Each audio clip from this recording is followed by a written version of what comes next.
How to send photos in TikTok messages. Hello everyone, in today's video I'm going to be showing you guys how to easily send picture as messages on your TikTok DMs. But before beginning, make sure to head down below to give this video a like and subscribe to the channel. Alright, let's begin.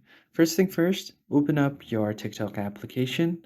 So as you guys know, TikTok has recently brought out a new update where you are able to send not only text messages but also images or videos from your camera roll. In order to do that, all you have to do is head over to your inbox section, choose the person that you want to send your photos or messages to.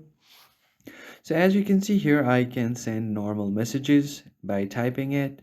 But if you want to send a photo or a video from your camera roll, you just tap on this little gallery icon on the right side of your screen.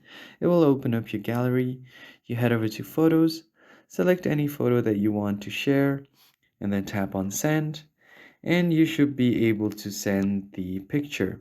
So that's pretty much it, guys. If you found this helpful, hit the like, share, and subscribe button. I will see you guys on the next video. Thank you for watching.